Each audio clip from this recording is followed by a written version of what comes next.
Hello friends, organise घर तो सभी को अच्छा लगता है। तो मैं आज लेकर आई हूँ आपके लिए बहुत ही उपयोगी टिप्स, जिसमें मैं आपको बताऊंगी कि अपना ड्राइंग एरिया और लिविंग एरिया को किस तरह से क्लीन कर सकते हैं, उसे व्यवस्थित कर सकते हैं और उसकी डीप क्लीनिंग किस तरह से कर सकते हैं।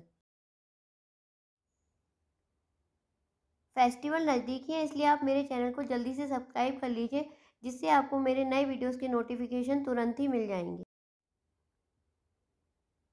इस वीडियो को आप अंत तक अवश्य देखें, क्योंकि इसमें मिलेंगी आपको बहुत सारी टेक्निक्स, जिससे आप बहुत ही कम समय में और बहुत ही जल्दी क्लीनिंग कर पाएंगे। ये एकदम रियल वीडियो है, इसमें मैं जो टेक्निक एक्चुअल में अपनाती हूँ वही आपसे शेयर की हुई है। अब मैं सबसे पहले सोफ़े के कवर निकाल दूँगी और उन्हें वॉश करने डाल दूँगी।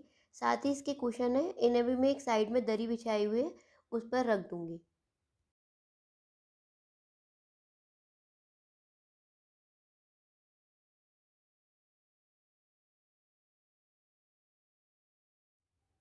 इनको वॉश करने के लिए मैं इसमें डालूँगी सर्फ एक्सेल लिक्विड और फैब्रिक कंडीशनर, जिससे बहुत ही अच्छी शाइनिंग आएगी और खुशबू आएगी। कर्टेन्स को निकाल कर भी साइड में रख देंगे। इस तरह से फ्लावर पॉट को भी साइड में रख देंगे। यदि आपके पास साइड में जगह नहीं है तो आप दूसरे रूम में भी रख सकते हैं। इसी तरह से बाकी के सामान है, इसे तो मैं रख रही हूँ डाइनिंग टेबल पर।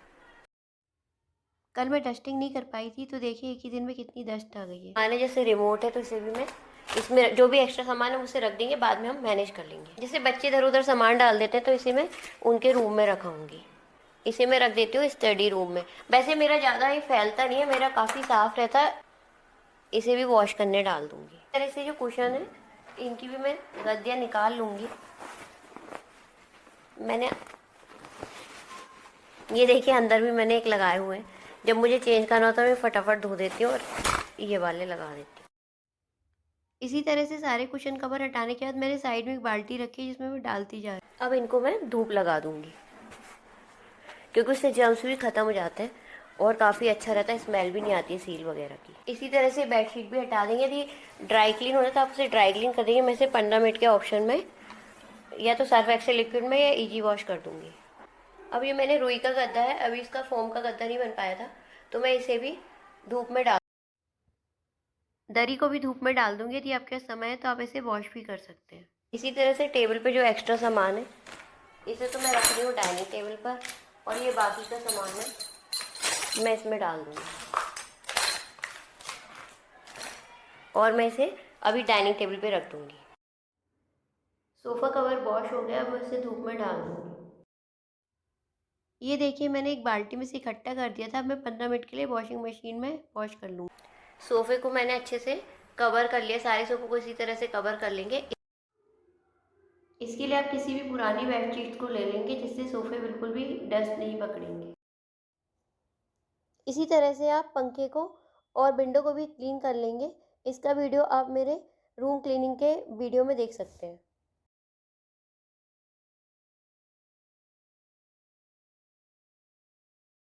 तो मेरे पास वैक्यूम क्लीनर है, परंतु ये वीडियो मैंने खासकर उन लोगों के लिए बनाया है जिन्होंने अभी तक वैक्यूम क्लीनर नहीं लिया है।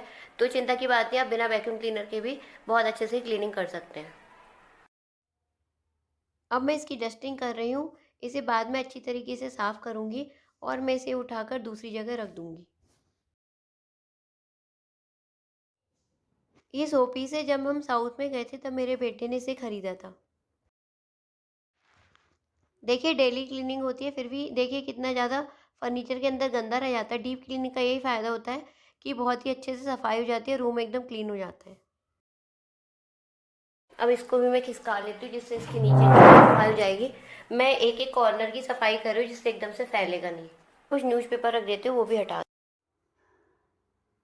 देखिए इसमें कई बार अंदर से डस्ट और जाले भी लग जाते हैं। इसे अच्छे से साफ़ कर देंगे और फिर मैं इसे साइड में रख दूँगी। बेडशीट भी धुल गई है, उसे भी मैं सुखा लूँगी। मैं अटैच है, इसे मैं निकाल नहीं रही हूँ, क्योंकि मेरे लिए अकेले इम्पॉसिबल है, गिर भी सकता है। तो मैं इस तरह से इससे क्लीन कर दूँगी सारी डस्ट। इसे भी क्लीन कर लेंगे।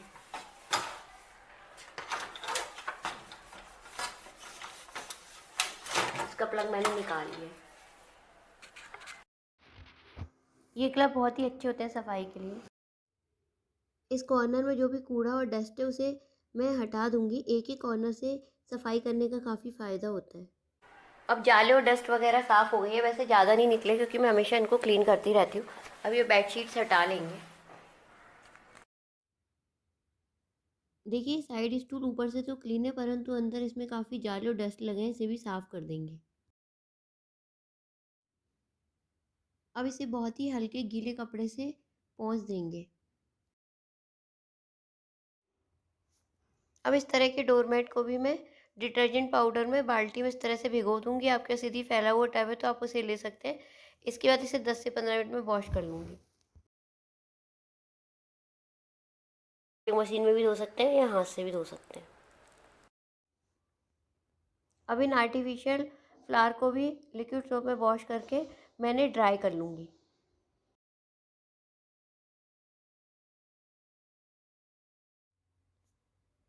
कांच के चीनी मिट्टी के जो भी फ्लावर पॉट होते हैं उन्हें मैं गुनगुने पानी में सर्फ एक्सेल लिक्विड में थोड़ी देर के लिए भिगो देती हूँ, उन्हें वॉश कर लेती हूँ। बहुत ही अच्छा शाइन करने लगते हैं। गणेश जी की जो ग्लास की मूर्ति है, इसे मैं सिर्फ माइक्रोफाइबर ग्लव से साफ़ कर रही हूँ। बहुत ही अच्छी क्लीन हो गई, किसी सॉल्यूशन का भी यूज़ नहीं किया है। लॉफिंग बुद्धा जी की मूर्ति को भी मैंने लिक्विड सोप से वॉश करने के बाद उसे अच्छे से ड्राई क्लॉथ से पोंछ लिया है।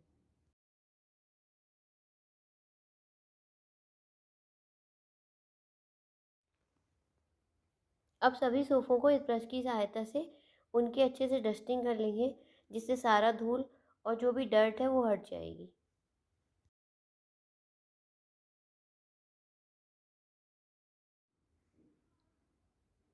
अब माइक्रोफाइबर ग्लव की सहायता से इसे अच्छे से साफ़ कर लें। इसी तरह से नीचे भी ग्लव्स की सहायता से साफ़ हो जाएगा। यदि ज़्यादा गंदा है तो आप सॉफ्ट वाले टूथब्रश का यूज़ कर सकते हैं।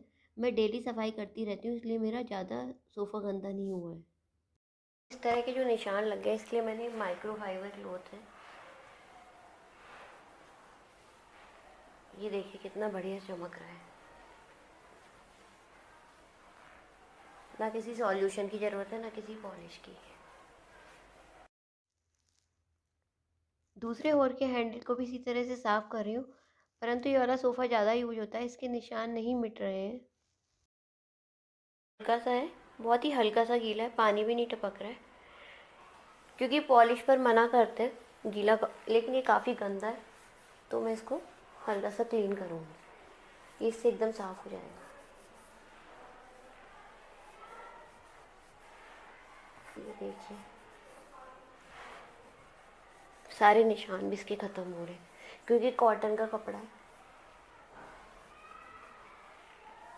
देखिए कितना बढ़िया साफ़ हो गया है, यहाँ रह गया, यहाँ भी।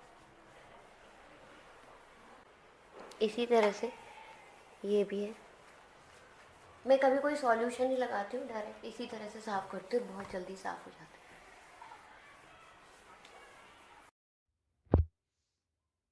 सोफ़े के किनारे यदि ज़्यादा गंदे हैं तो आप सॉफ्ट वाला बेबी ब्रश भी यूज कर सकते हैं। अब सारे सोफ़े अच्छी तरह से क्लीन हो गए हैं। सोफ़े के कुशन्स की भी इसी तरह से डस्ट साफ़ कर लेंगे और ग्लव्स की सहायता से इसे अच्छे से क्लीन कर लेंगे। नीचे जो भी धूल है वो सब हम साफ़ कर लेंगे क्योंकि डेली में साफ़ नहीं हो पाता है। सोफ़े के पीछे मैंने एक डिसइंफेक्टिव लिया है क्लीनर। आप चाहें तो जो भी फिनाइल है या लाइजॉल है उससे आप लगा सकते हैं। अब सारी जगह मैं सोफ़े के पीछे इस तरह से पोंछा लगा लूँगी और जब सूख जाएगा तब इसे वापस से इसकी जगह पे खिसका दूँगी। फ्लोर सूख गया, अब सोफ़े को वापस उसकी जगह पर रख देंगे। सोफ़े कवर मैंने थोड़े से बड़े लिए हैं, इसे साइड में प्रेस कर देती हूँ जिससे ये एकदम फिट रहते हैं। ये कवर रिवर्सेबल, इन्हें दोनों ओर से बिछा सकते हैं और इनका कपड़ा थोड़ा सा थिक है जिससे ये सोफ़े को प्रोटेक्ट रखते हैं।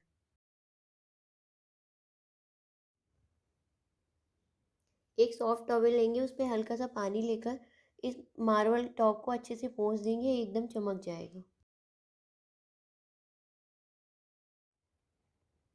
टेबल के फ्रेम को भी मैं गीले कपड़े से पोंछ रही हूँ। यदि ज़्यादा गंदा है तो आप कोलिन का यूज़ कर सकते हैं।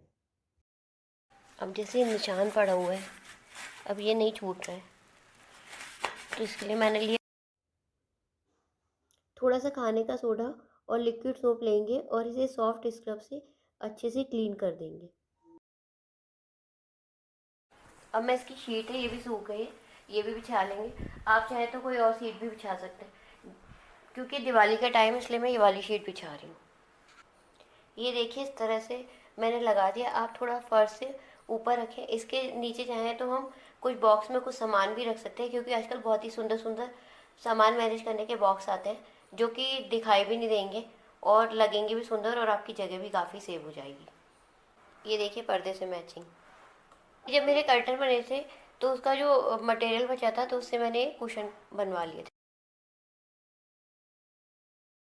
यदि आपके छोटे बच्चे और वो सोफे को केयर से नहीं रखते हैं, आप कह कह के भी थक गए, तो आप क्या करें, उस पर इस तरह की शीट बिछा लें। कोई सुंदर सी बेड शीट बिछा लें आप उस पर।